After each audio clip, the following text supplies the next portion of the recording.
Thank you very much, Mr. Chairman. Mr. Chairman, Antigua and Barbuda welcomes this discussion on the contributions of member states in counteracting intolerance and discrimination in our region.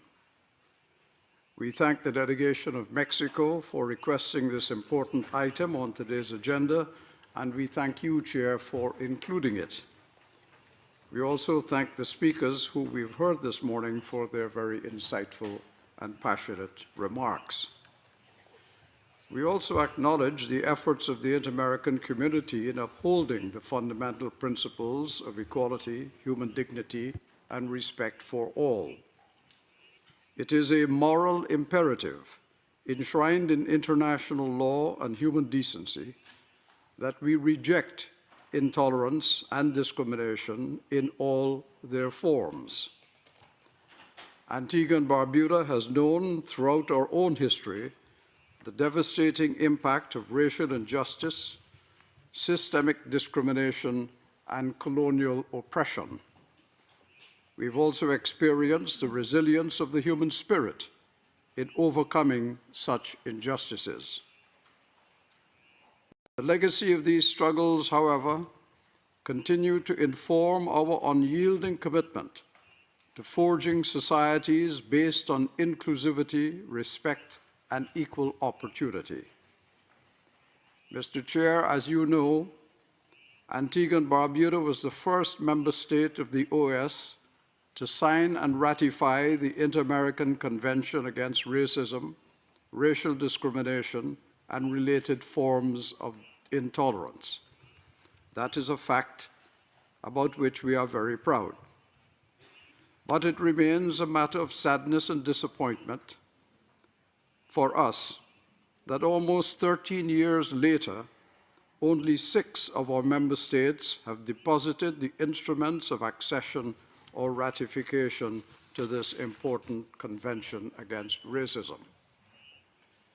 Since the Convention needs 10 states to deposit their instruments before the implementing machinery of the Convention can be activated, the Convention remains mere words on parchment, noble ideals that have not been realized.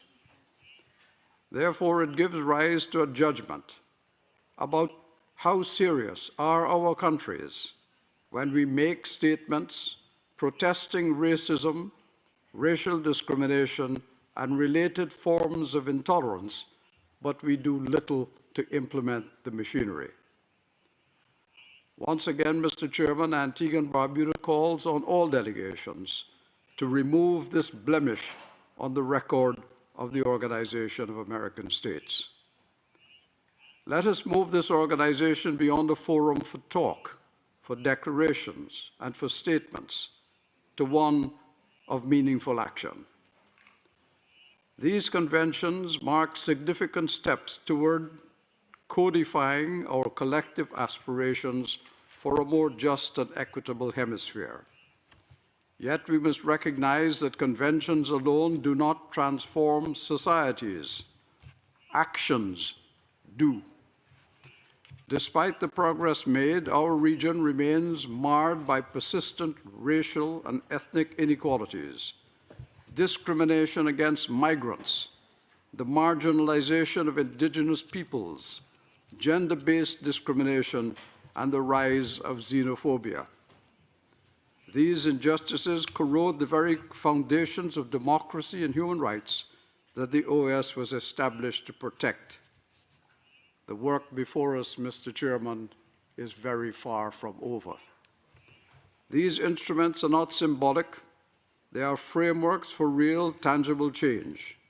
They demand policies that dismantle structural discrimination, promote social cohesion, and ensure that every individual, regardless of race, gender, ethnicity, disability, religion, sexual orientation, or any other status, can live free from oppression, and I might add, Mr. Chairman, free from depression.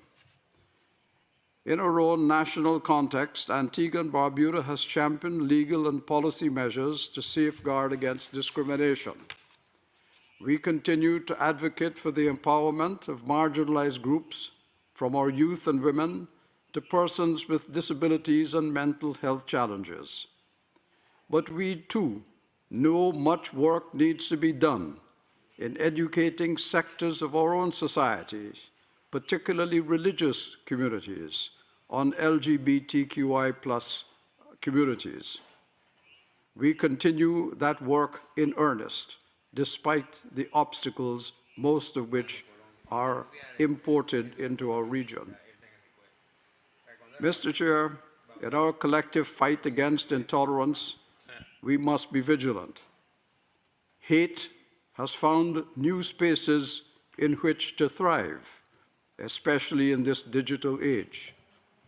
The proliferation of disinformation, racism, and intolerance on social media platforms, and indeed from authoritative global figures, presents new challenges that require coordinated responses. We call upon the OAS and its member states to enhance strategies to combat the spread of hate speech, ensuring that freedom of expression is not weaponized to undermine the dignity and security of vulnerable persons. In closing, Antigua and Barbuda reaffirms its unwavering commitment to a hemisphere where diversity is not just tolerated, but celebrated. Our democratic values can only be strengthened, Mr. Chairman, by ensuring that every person is treated with the dignity and equality they deserve. Thank you very much.